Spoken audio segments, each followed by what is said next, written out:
57-year-old woman described it as absolute rage. Feel like you want to kill someone and don't know who to kill.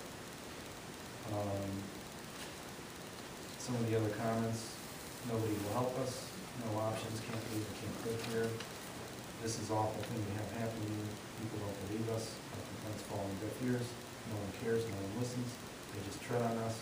It's very hard watching my child suffer.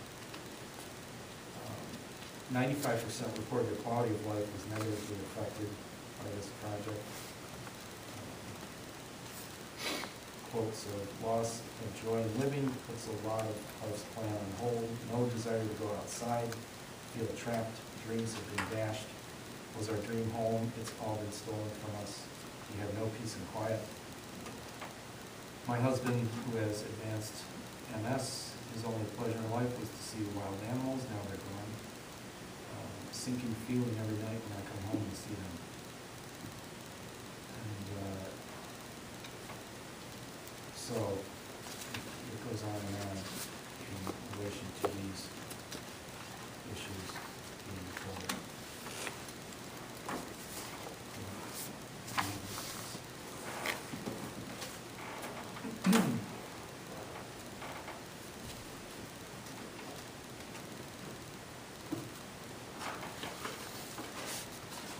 You're next. I'm next. Okay. I just volunteered you.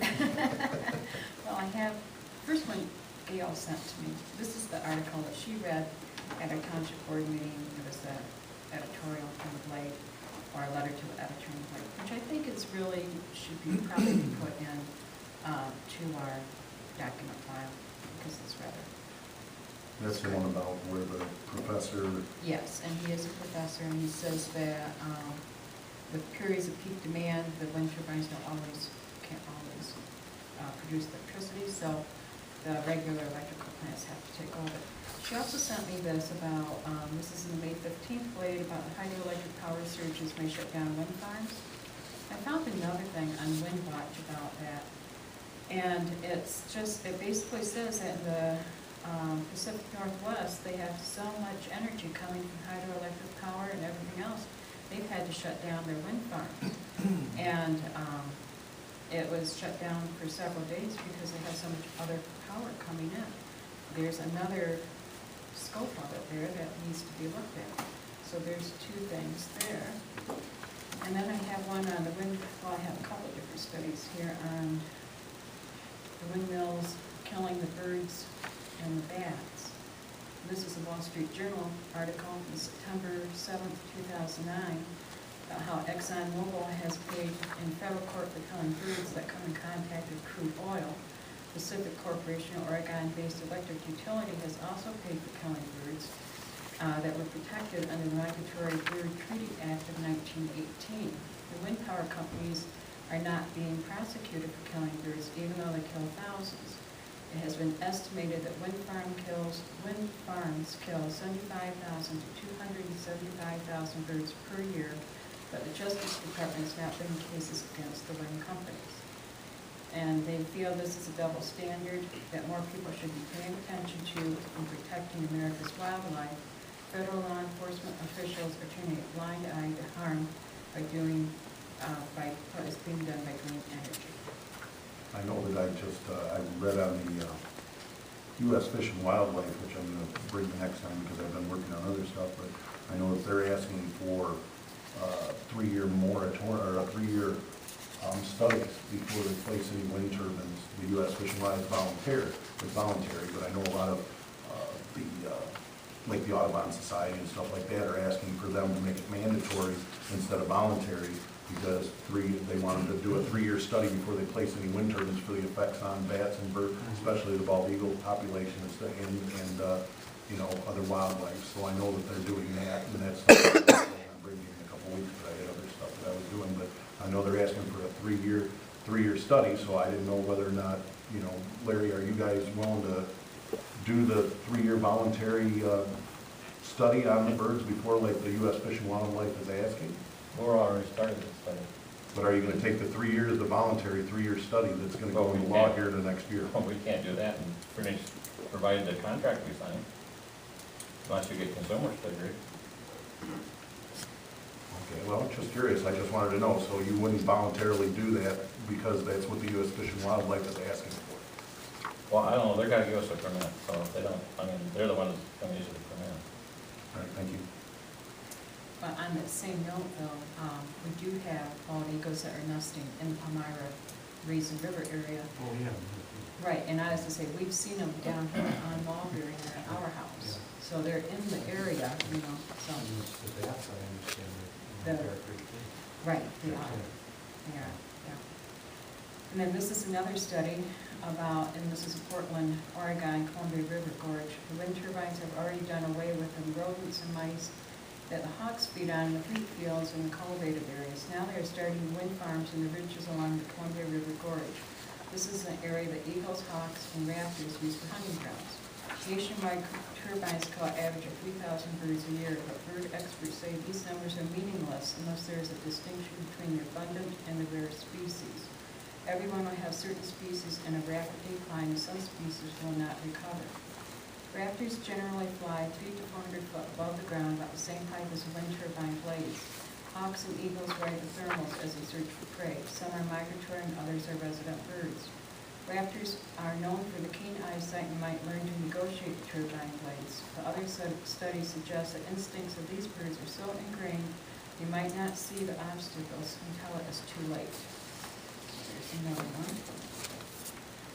And So, let me just, Well, I was just thinking, why is it up to us to talk to Consumers Power about it? Because you have a power purchase agreement. Why would it be up to us to talk to them about your development when it was up to you guys to follow the guidelines? I know they're not in place yet, but being a good neighbor, you'd think that you would go and say, well, these are the new guidelines coming into place, and I think we'd voluntarily do that for 3 years.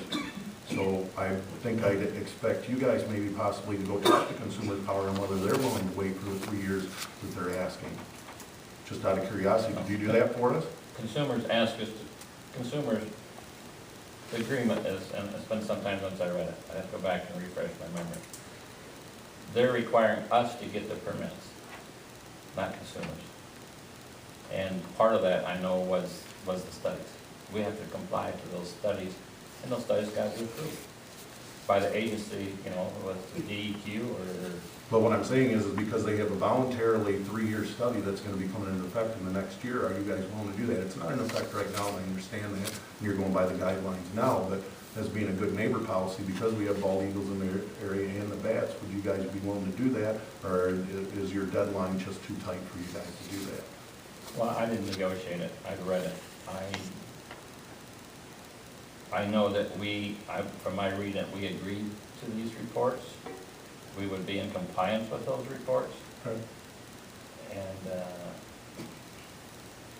I was just looking at public outreach because I know we've had a few people in the area that's voiced opinions during the township meetings on whether or not, because of the animals and stuff like that, the birds and the bats and stuff that we have in the township meetings, and I was just asking whether or not you guys were going to go above and beyond what they're asking for, because it's not a law right now, but it is going in, and whether or not you guys were going to do that because of the concern over the bats and the birds.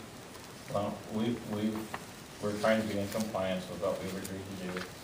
And I'm not going to say all of the studies are done. Most of them are started, some of them are ongoing. The migrating birds take you a whole year to do that study. All right, yeah, I know they want 3 years, what they're asking in the U.S. Fish and Wildlife. So. And we're well into that process. All right, great, thank you. But I don't, at this time, I would suggest that whoever issues that, if they don't issue it to us, then we have to go back to them and say. well, Right, I know it's not law yet. I know they just went through the public comment period, which was going to be finished in May. Like I said, I have more of that information handed Well, out to you it's next fine. meeting. If it's a state that gives us the permit and the state says they're gonna do that, then maybe consumers will understand Right. that too. Exactly. I was just asking if you guys had heard about it and whether or not you guys were going to conform with that, even though it's not law yet. Well, we are conforming, well, we Yeah, are. exactly, the guidelines, we are in- absolutely. I was We just, intend on being in complete compliance with them.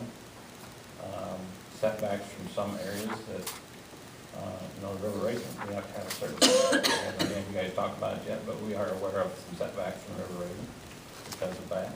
all right. Thank you. Okay, yes. I just want to touch on something that you read. Was it my understanding that the little varmints that the birds Yeah. feed on are leaving the area around That's the what that turbines? article said, is that the little rodents and everything, evidently from the vibrations of these turbines, are leaving the area. Did it go into further detail on No, what the it birds didn't, are but feeding on?